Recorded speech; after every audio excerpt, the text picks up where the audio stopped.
I guess starting with this Nas Illmatic 20.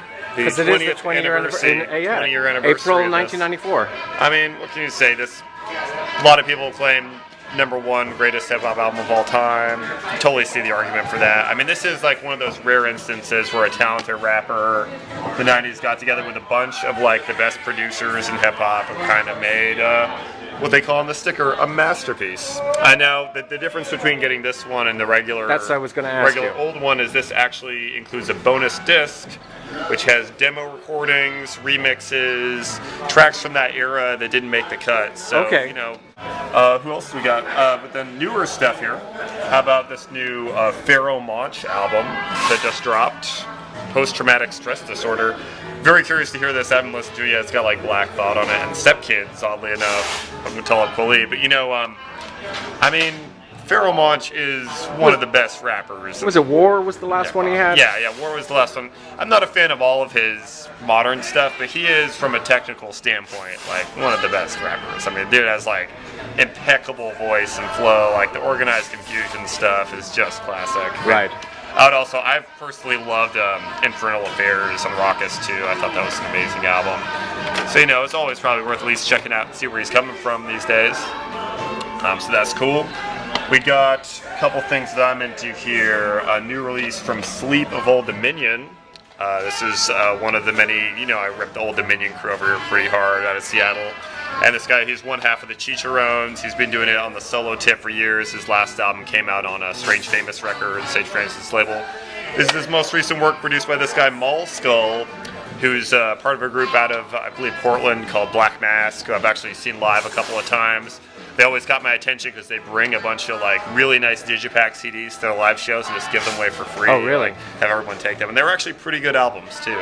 So this is all produced by Mall Skull. It's got, you know, Henri Osborne, Pigeon John, Cheshki Ramos is on there. And it's interesting. It's a different direction than Sleep's last one. It's a little more commercial synthy sounding, but not in a bad way though. And it's called Oregon Failure, which is pretty awesome. Yeah. As well.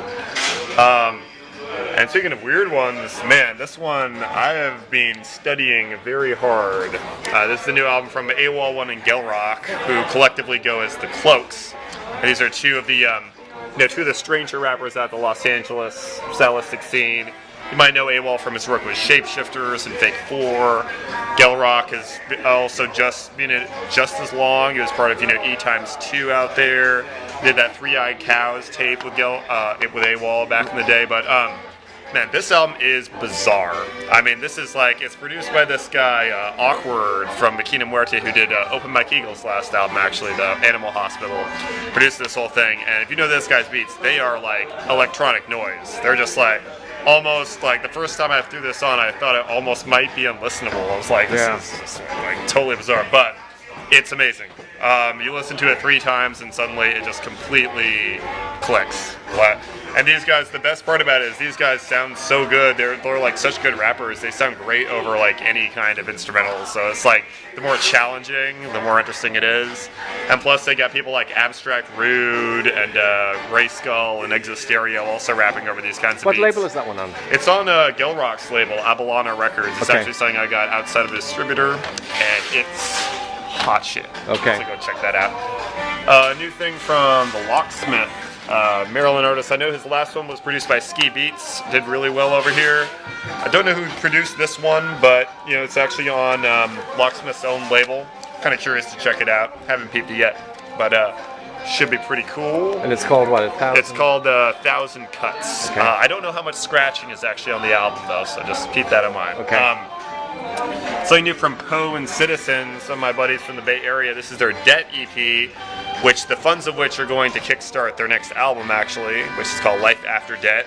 Nice little turn of phrase there. You might know these guys from recently opening for Deltron's last tour. They were actually been touring with Del pretty hardcore recently, opening for all of his shows, so I'm glad to see them on the come up a little bit. That's some cool stuff right there. Rat King, this is some new stuff from New York here. Don't know too much about these guys. I did give it one listen and it sounded pretty good. It sounded a lot grimier than I thought it was going to be. I think it's on, it's on HXC recordings. I thought it was on No idea where these guys are coming from, other than that there's some grimy New York hip hop stuff, and it sounded quite nice. And yeah, speaking of packaging, here's the big mama of new releases here, the Good Book. I wouldn't call myself a religious man, but if it comes to the Alchemist and Budgie doing the production, should be interesting. Yeah, this comes packaged in a sort of Bible thing here. Yeah. And it's actually a really interesting concept. It's a double CD. One CD is Alchemist, the other is Budgie, and it's all gospel sample flips. So they're flipping all these sort of like religious samples. And you know, it's got pretty much an all-star cast of rappers on it. Let's check out some records. There's a lot new over here. Oh, this is on vinyl too. Yeah. 180 gram wax, remastered, download card for those demos and freestyles if you want. So it's another way to. We still sell 20 copies of the original a month too. You so do. I'm not expecting this to last too long. Danny Brown's album finally out on record. Old. This was a very popular one on CD, not surprisingly. He's kind of one of the more buzzing names of any independent rapper these days. And so we got a restock of Pinata over here. No, that's doing extremely well too, right? Yeah. You can't keep this one in here for much longer. I expect these to be gone by the end of record store day, actually, but we'll see. And this is something that just dropped right before record store day, the Tyler, the Creator album on vinyl, his last album, Wolf.